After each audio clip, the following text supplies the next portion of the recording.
करते हुए मैडम और हमारे जो रिस्पेक्टेड टीचर हैं उनका मैं धन्यवाद करता हूं, और यहाँ उपस्थित इस प्रांगण के कर्मचारी और स्टूडेंट और जो भी अन्य लोग छूट जाते हैं मेरे संबोधन में, सभी को मैं प्रणाम और धन्यवाद देता हूं कि आप लोग महात्मा गांधी और लाल बहादुर शास्त्री के इस जन्म उत्सव पर आप लोग आए हैं। मैं संक्षेप में थोड़ा ही बताना चाहूंगा, क्योंकि हिस्ट्री बहुत लोग जानते हैं लाल बहादुर शास्त्री और महात्मा गांधी। मैं थोड़ी उनकी प्रैक्टिकल बातें बताना चाहूंगा कि आखिर में इन लोगों का नाम क्यों हुआ। मैं रेफरेंस दूंगा महात्मा गांधी का कि गांधी में प्रभाव था। गांधी कोई व्यक्ति नहीं थे, गांधी एक विचार है, और उनका प्रभाव क्या था वो मैं छोटी सी एक घटना बताता हूँ। जब इनकी मीटिंग हुई थी बंकिंघम पैलेस में, तो वहाँ का जो हेड था वह कहा कि गांधी आएगा तो कोई खड़ा नहीं होगा, क्योंकि अंग्रेज अपने को विश्व का सबसे बड़ा नस्ल मानते थे। नस्ली भेद संसार में पाया जाता है, हम लोग जानते हैं। अब थोड़ा कम हुआ है, लेकिन थोड़ा भी है पूरे वर्ल्ड में। तो गांधी जी को वो लोग ये मानते थे काले लोग हैं, हम लोग छपुटे गोरे हैं, इनसे नस्ल में अच्छे हैं, तो गांधी आएगा तो कोई खड़ा नहीं होगा। लेकिन गांधी के अंदर ऐसा प्रभाव था, क्योंकि ये आध्यात्मिक व्यक्ति थे। पहले तो बैरिस्टर हुआ करते थे और वे जैसे हेड कैट से पहनते थे सब, लेकिन इनमें जब आध्यात्म की चीज आई और ये जब इंटर किए उस पैलेस में, तो इनके प्रभाव से वो जो अंग्रेज था वो पहले ही खड़ा हो गया। जब हेड खड़ा हो गया सभी लोग खड़े हो गए। तो इनमें जो राम नाम की भक्ति थी उसका प्रभाव बहुत जबरदस्त है।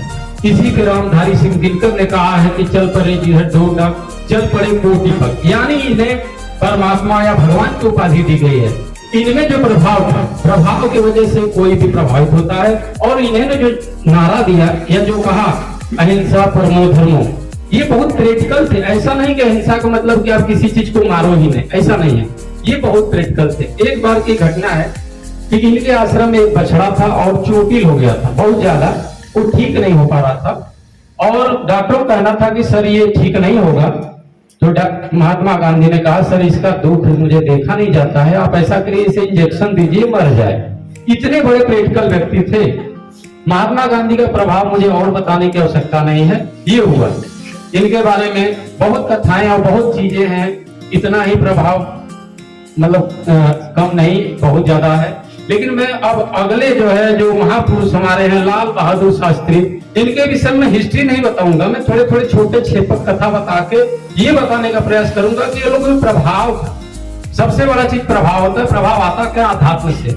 आध्यात्मिक हर व्यक्ति होता, कोई नास्तिक हो ही नहीं सकता संभव।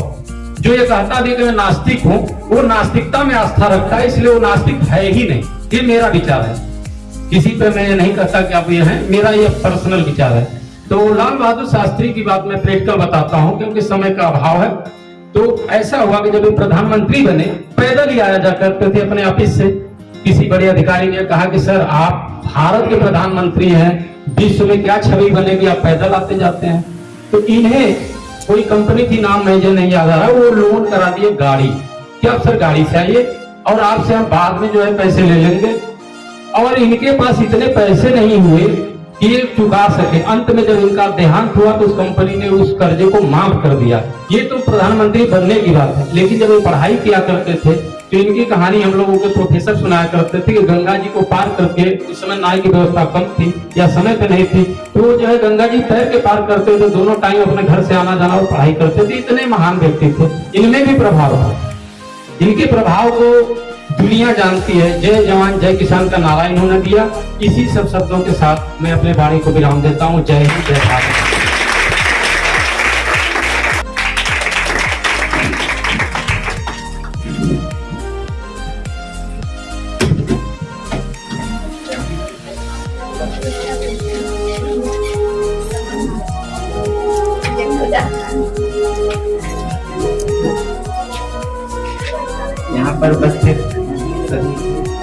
यहाँ पर उपस्थित सभी गुरुजनों को मेरा प्रणाम। मैम प्रणाम, और मेरे साथ पढ़ने वाले सभी मेरे सहपाठीगण को प्रणाम। मैं आज अपने देश के दो महान नेता, पहले जिन्होंने हमें जीने के लिए सफल राह दिया और दूसरा उस पर चलना सिखाया, मैं गांधी जी पे एक छोटा सा लाइन बोलना चाहूंगा, जिसे मैंने कल रात में लिखा है, कोशिश किया था लिखने का। जीवन सफल उसी का है जो जीता त्याग समर्पण में, अपना श्रम संयम अनुशासन जो स्वयं झांकता दर्पण में।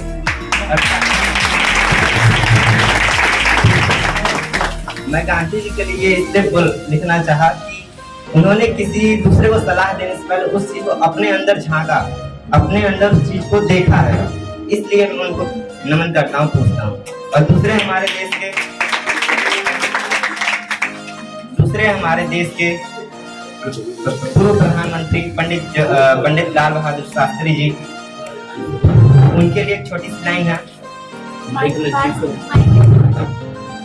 उनके द्वारा बोले गए नारे जय जवान जय किसान, उस पर एक छोटा सा लाइन लिखा हूँ कि हम कितने भी मॉडर्न हो जाएं, लेकिन बिना किसान की मेहनत के हम जिंदा नहीं रह सकते। बिना किसान की मेहनत पर हम जिंदा नहीं रह सकते। पेट भरे तो सोता मानव, पेट भरे तो सोता मानव, सुरक्षित है तो सही जीवन जीता मानव। वीर जवान और मेहनत किसान, इस दोनों से मेरा बात है।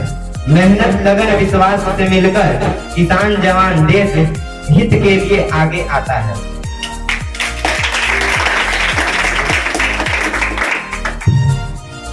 एक नारा हो जाए, जय जवान जय किसान। जय जवान जय किसान। वैसे तो जवान और किसान दोनों ही हमारे देश के शान है। हथियार दोनों के पास है। पहला जो हमारी धरती से अनमोल रत्न को उगाता है, जिसे हमारी धरती का नाम वसुंधरा है कहलाया, जो एक अपने हथियार से धरती से अन्न उगाने की क्षमता रखता है और दूसरा सीमा पर रहकर हमारी सुरक्षा करता है।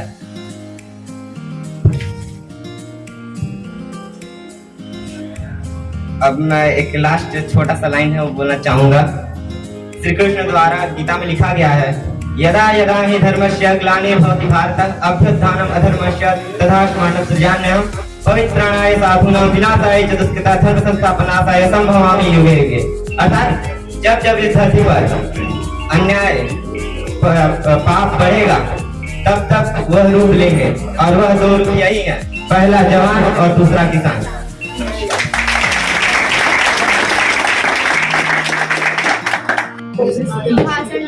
स्पीच के लिए पहले Respected principal, teachers and my dear friends, wish you all a very happy Gandhi Jayanti. Gandhi Jayanti is celebrated on 2nd October 1869 every year. This is the birthday of Mahatma Gandhi and Lal Bahadur Shastri.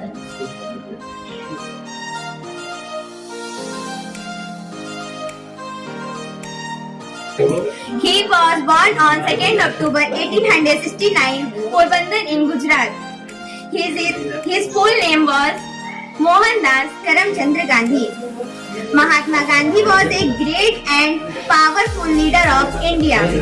Mahatma Gandhi spent a major part of his life get freedom for our country.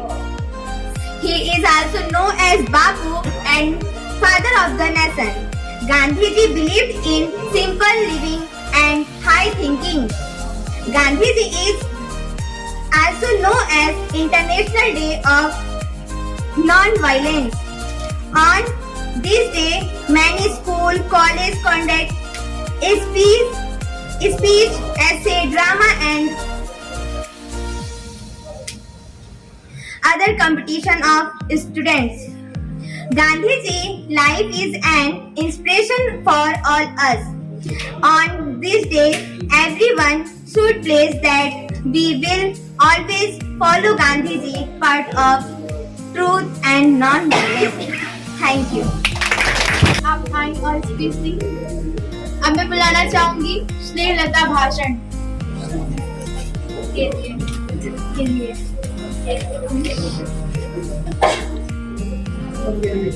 आदरणीय प्रधानाचार्य महोदय, शिक्षक एवं शिक्षिका एवं मेरे साथ बैठे यहाँ पे सभी भाई और बहन, मैं कुमारी स्नेहलता आप सभी के लाल बहादुर शास्त्री जी के बारे में चंद शब्द कहना चाहूंगी। उसमें जो भी त्रुटि हो उसे क्षमा करें। सन 1965 की बात है। उत्तर पश्चिम सीमा पर स्थित पड़ोसी राष्ट्र पाकिस्तान ने हमारे देश पर चढ़ाई करी। उस समय लाल बहादुर शास्त्री जी हमारे देश के प्रधानमंत्री थे। भारतीय रक्त के प्यासे पाकिस्तानी सैनिकों ने समझा था कि उन्हें हराने में देर न लगेगी। शास्त्री जी के नस नस में देश प्रेम भरा हुआ था। अपने देश पर आए संकट की भीषणता का अनुभव कर उन्होंने देश प्रेम में उबाल आ गया। वे साहस के पुतले बन गए। उन्होंने सिंह की गर्जना की और पाकिस्तान सैनिकों को ललकारा। ऐसे संकट काल में राष्ट्रीय एकता को सुदृढ़ करने की आवश्यकता थी। इन प्राथमिकताओं को शास्त्री जी ने महसूस किया। देश में भावात्मकता एकता स्थापित करने के लिए उन्होंने नारा लगाया, जय जवान जय किसान। इस नारे ने जादू किया भारतीय सैनिकों पर। जय जवान जय किसान हमारी विजय का नारा है। यह नारा राष्ट्रीय एकता का मूल मंत्र है। जय जवान जय किसान वैदिक मंत्र अथवा तांत्रिक मंत्र में प्रभावशाली नहीं है। इस सैनिकों में उत्साह भरने वाले, उनमें देश प्रेम की उत्कट भावना जागृत करने वाला, उनमें वीर रस का संचार करने वाला और उन्हें देश की आन बान व शान में मर मिटने का संदेश देने वाला मंत्र है। आप इस मंत्र का अमोहता का प्रभाव हम संसार को दे चुके हैं, परंतु अब हमें जय किसान का मंत्र सिद्ध करना है। इससे सिद्ध करने से ही हम जय जवान जय किसान का नारा लगाने के सच्चे अधिकारी हो पाएंगे। Thank you. अब मैं एक श्लोक सुनाना चाहूंगी आप सभी को। न चोरहार्यम न च राजहार्यम न भ्रातुभाज्यम न च भारकारी वैकृते वर्धते एवं नित्यम विद्याधनम सर्वधनम प्रधानम। शिक्षक गण एवं मेरे साथ पढ़ने वाले प्रिय सहपाठी भैया बहनों, हम दोनों आपके सामने एक गांधी जी पे गीत प्रस्तुत करने जा रहे हैं। यदि कोई त्रुटि हो तो हमें क्षमा करें।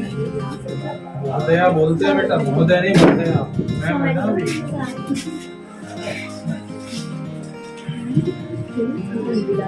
माटी पुकारे तुझे, देश पुकारे, आजा रे बापू आजा रे, भूले हम राहे हमें राह दिखा दे, आजा रे राह दिखा दे। माटी पुकारे तुझे, देश पुकारे, आजा रे बापू आजा रे, भूले हम राहे हमें राह दिखा दे, आजा रे राह दिखा दे। ऐनक पहने लाठी पकड़े चलते थे वो शान से, जालिम कांपे धर धर धर धर सुनकर उनका नाम रे। वो कदम था उनका छोटा सा और सरपट उनकी चाल रे, दुबले से पतले से थे वो चलते सीना तान के। वंदे में था दम, वंदे मातरम, वंदे में था दम, वंदे मातरम, वंदे मातरम, वंदे मातरम, वंदे में था दम, वंदे मातरम, वंदे में था दम, वंदे मातरम, वंदे मातरम, वंदे मातरम। भाई भाई का दुश्मन है बना रे, नफरत की आंधी बैठी रे, वैसे दिलों को बापू प्यार सिखा दे, आजा रे बापू आजा रे। वंदे मातरम, वंदे मातरम, वंदे में था दम, वंदे मातरम, वंदे में था दम, वंदे मातरम। वो झूठा का बढ़ता जाए राज, ओ बापू अपने ही हो गए धोखेबाज, आज हमें अपनों से बचा ले, आजा रे बापू मेरे, आजा रे बापू मेरे। वंदे में था दम, वंदे मातरम, वंदे में था दम, वंदे मातरम, वंदे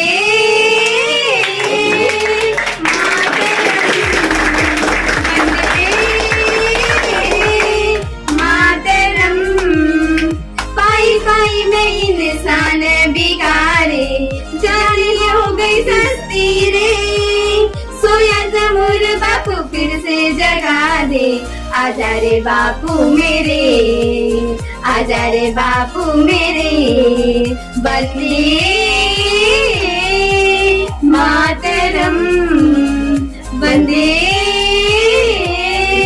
मातरम, वंदे मिथादम, वंदे मातरम, वंदे मिथादम, वंदे मातरम, वंदे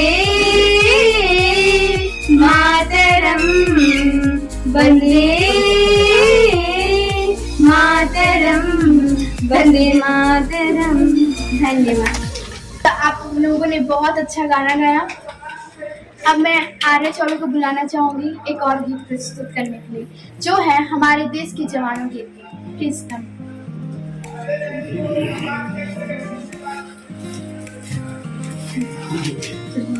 लहू को बहाया जिसने पानी के जैसे, लहू को बहाया जिसने पानी के जैसे, जवानी मिटा दी रवानी के जैसे, जवानी मिटा दी रवानी के जैसे।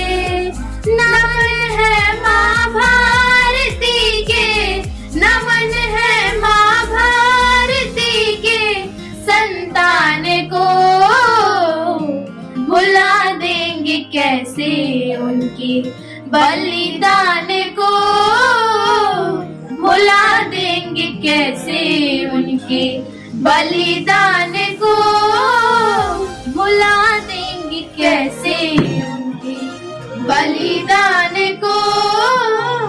तिरंगे के साए में कटाए जो सर है, तिरंगे के साए में कटाए जो सर है, वो बलिदान वीर जन्मों जन्म अमर है, वो बलिदान वीर जन्मों जन्म अमर है। जरूरत है फिर से उनकी हिंदुस्तान को, भुला देंगे कैसे उनके बलिदान को। जरूरत है फिर से उनकी हिंदुस्तान को, भुला देंगे कैसे बलिदान को, भुला देंगे कैसे बलिदान को। हो गया ना, कंप्लीट हो गया।